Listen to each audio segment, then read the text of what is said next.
U-Boot, petite chose à dire quand même avant de vous parler de cette BD, c'est on l'a mis en historique, mais ça fait partie de ces bandes dessinées qui sont multigenres. C'est-à-dire que c'est à la fois historique, thriller, fantastique et un petit peu aussi anticipation, voire science-fiction. Donc nous, à la lecture du premier tome, on l'a rangé quand même en historique, c'est un petit peu ce qui prédominait. Je vais vous expliquer pourquoi. En fait, ça se passe à 3 époques différentes. Et donc, Delit, l'auteur qui vous avez habitué avant à des BD, ces dernières années, à des BD sur le milieu marin, etc. Là, c'est sur un sous-marin, un U-Boot, qui est un sous-marin nazi de la Deuxième Guerre mondiale. Et donc, la première époque, ça se passe en 1943 ou 1945, je ne sais plus, mais pendant la Deuxième Guerre mondiale, où c'est un équipage de sous-marins qui sont partis en mission secrète vers le Brésil.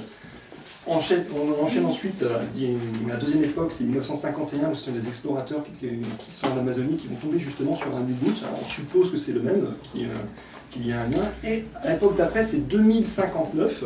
Donc là, c'est un peu plus anticipation de science-fiction, avec un univers un peu à la Moebius. Où, donc là, on va suivre un jeune étudiant qui aurait fait une découverte qui pourrait bouleverser le monde financier actuel. Voilà. Alors, c'est 3 histoires qui ne semblent pas avoir de lien, sauf les 2 premières époques, qui sont le lien est un peu plus clairement défini. C'est l'auteur s'amuse à jongler entre ces trois époques et 3 événements qui vont se produire. Et c'est une manière un peu de... Au début, ça déroute un petit peu, surtout qu'il nous... Comment dire, il nous donne des petits éléments, des petits mystères, en posant des questions sans trop y répondre. Et ça reste très efficace. Et voilà, on attend la suite, le 2e tome, qui devrait être la fin de l'histoire. Voilà, ce sera, normalement c'est prévu qu'il y en 2 tomes. Alors après, pour peu qu'il s'aperçoive qu'il y ait des chemins détournés qui l'amènent à un endroit plus appréciable. Donc voilà, c'est historique, fantastique, science-fiction. On verra si le 2e tome nous donne raison par la catégorie dans laquelle on l'a mis.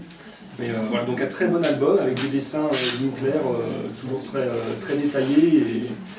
Et voilà, donc un coup de cœur dans notre librairie.